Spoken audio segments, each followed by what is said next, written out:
Hello दोस्तों। इस समय चुनावी माहौल चल रहा है। सब बड़े जिज्ञासु हैं किसकी सरकार बनेगी। खास करके एक दूसरे के समर्थक, एक दूसरे के विरोधी सब लगे हुए हैं कि किसकी सरकार बनेगी, किसकी सरकार बनेगी। सबको बड़ी जिज्ञासा है। तो मैंने सोचा क्यों ना कुंडली देखी जाए श्री अखिलेश जी की और माननीय श्री योगी जी की। तो नेट पे जो उनका डेट ऑफ बर्थ उपलब्ध है अखिलेश जी का और योगी जी का, उसके अकॉर्डिंग मैंने ये कुंडली बनाई है। पहले मैंने श्री अखिलेश जी की कुंडली बनाई है। तो अखिलेश जी की कुंडली में हम देखते हैं कि ये 10वें भाव में सूर्य, चंद्रमा, शनि, केतु 4 ग्रह एक साथ बैठे हुए हैं और इनका केंद्र लगभग पूरा भरा हुआ है। पहले में यूरेनस और प्लूटो है, हालांकि इसको ज्यादा हम लोग तवज्जो नहीं देते हैं, लेकिन फिर भी ये कुछ ना कुछ अपना प्रभाव तो छोड़ते ही हैं। और इनके चौथे भाग में राहु है और 7वें भाव में मंगल है और 10वें भाव में सूर्य, चंद्रमा, शनि, केतु हैं। अब ये सूर्य चंद्रमा का साथ तो बहुत अच्छा है, लेकिन शनि और केतु यहाँ पे गड़बड़ कर रहे हैं। और अभी इनकी जो प्रेजेंट टाइम है जिसमें इनका जो है केतु की महादशा चल रही है। तो केतु की महादशा में क्या होता है, मैं अभी एक आपको फिर डायग्राम बनाती हूँ। ये केतु जो है कुछ ऐसा होता है।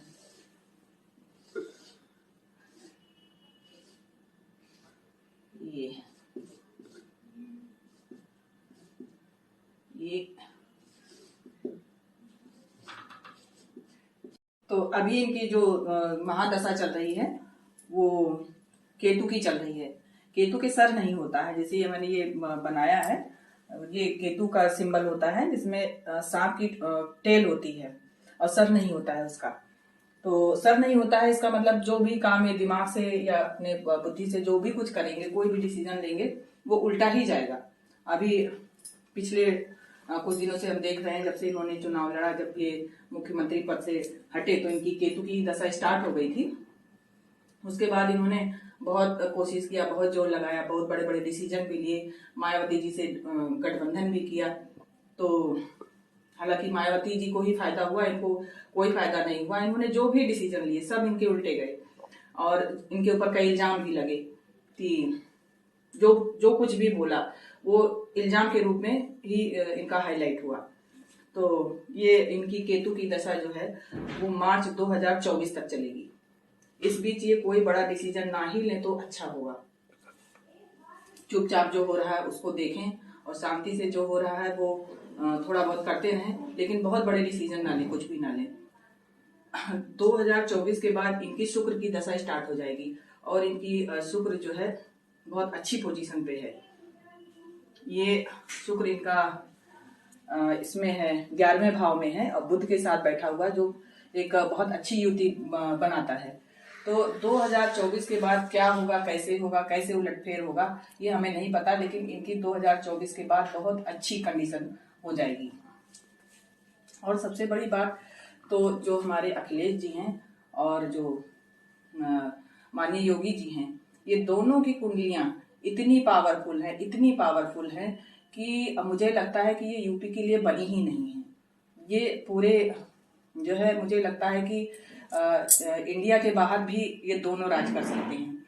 इसलिए मेरी तो सलाह यही है कि यूपी के झगड़े में ना पड़े दोनों लोग। ये दोनों लोग इंडिया के बाहर की सोचें। इतनी पावरफुल कुंडली है। बस इसमें एक थोड़ा सा जो कमी है वो अलाइनमेंट की कमी है कि यूनिवर्स से इनका अलाइनमेंट नहीं हो पा रहा है। अलाइनमेंट से मेरा मतलब ये है कि जैसे मैंने सुना है कि ये विष्णु जी को मानते हैं, विष्णु जी के भक्त हैं और विष्णु जी का इन्होंने मंदिर भी शायद बनवाया है। हालांकि मैं इसमें कुछ नहीं कहना चाहूंगी, लेकिन एक जनरल बात मैं सबके लिए बताना चाहूंगी कि मंदिर बनाना एक बहुत ही जटिल प्रक्रिया होती है। इसे हर किसी को नहीं बनवाना चाहिए और यजमान को किसी बहुत ही योग्य मतलब विद्वान से उसको समझ करके ही तो मंदिर बनवाना चाहिए। और दूसरी जो बात है, इनके जो इष्ट हैं वो विष्णु जी ही हैं और विष्णु जी में जो वामन अवतार है विष्णु जी का, मैं अभी आपको दिखाऊंगी कैसे होते हैं वामन जी। जो वामन अवतार है वो इनके इष्ट हैं और इसके लिए इनको जो है एक परिवर्तनीय एकादशी होती है जो साल भर में एक बार आती है। अभी 6 सितंबर 2022 को है परिवर्तनीय एकादशी। उस दिन का ये व्रत रहे और पूजा ये रोज कर सकते हैं वामन अवतार की। तो वामन अवतार ने जैसे 3 पग में पूरा तीनों लोक नाप लिया था, तो उसी तरह इनके अंदर भी उसी तरह की शक्ति आ जाएगी कि ये जो है 3 लोग तो नहीं कह सकते हम, लेकिन इनके अंदर बहुत मतलब इतनी ज्यादा शक्ति आ जाएगी कि जो है ये इंडिया के बाहर भी राज कर सकते हैं। इस तरह का इनका अलाइनमेंट ऐसा हो जाएगा।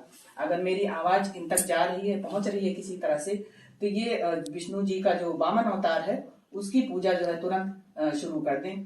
तो हो सकता है अभी ये जो चुनाव है हो रहा है, इसी में सब कुछ इनका जो है इनके पाले में सारी चीजें आ जाएं, सब कुछ जो है इनके पक्ष में हो जाए, पॉजिटिव हो जाए।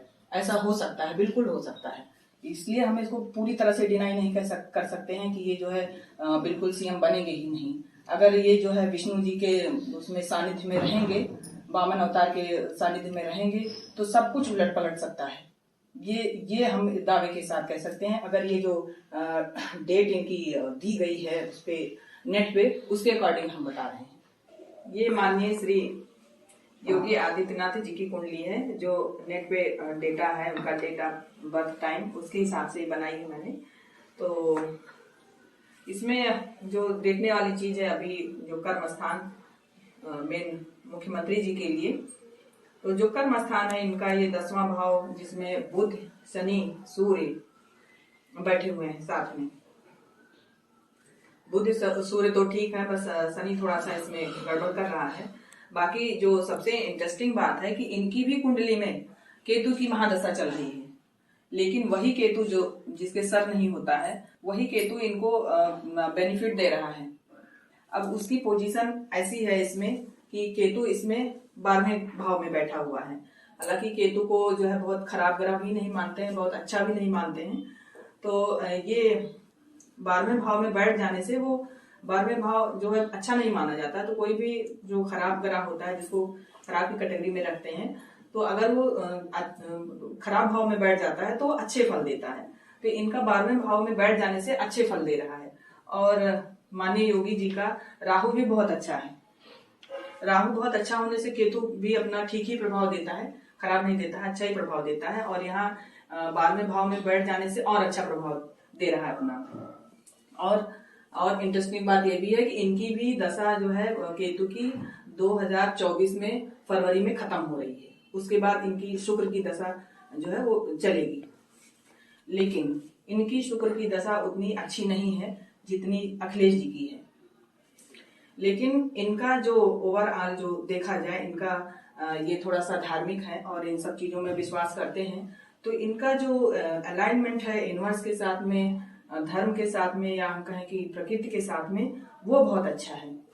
ये जो है धार्मिक प्रवृत्ति के हैं, तो इनके इष्ट जो मैंने कुंडली से या बाई इनके फोरहेड के उससे देखा है, तो इनके इष्ट जी जो है हनुमान जी हैं। हनुमान जी को ये मानते भी हैं योगी जी। अयोध्या में हनुमानगढ़ी में इन्होंने बहुत काम भी किया है, बहुत अच्छा बना दिया है उसको। तो इन सब चीजों का रिजल्ट इनको मिल रहा है।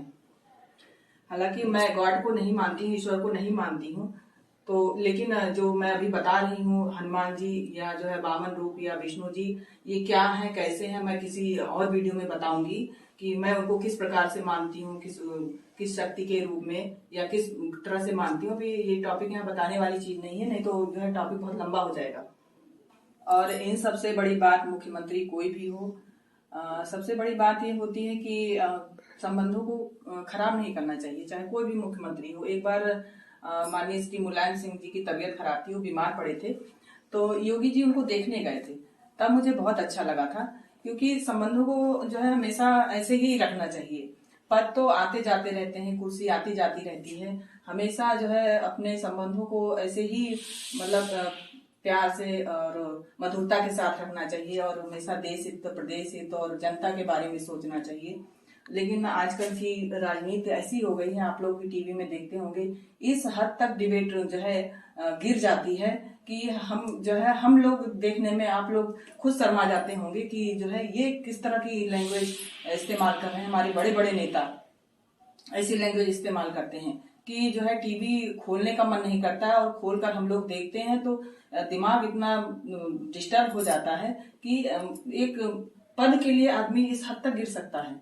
तो अगर आदमी पद के लालच में ना करे, सिर्फ देश हित, प्रदेश हित, जनता के हित में बात करे, तो ऐसी लैंग्वेज वो इस्तेमाल कर ही नहीं सकता है।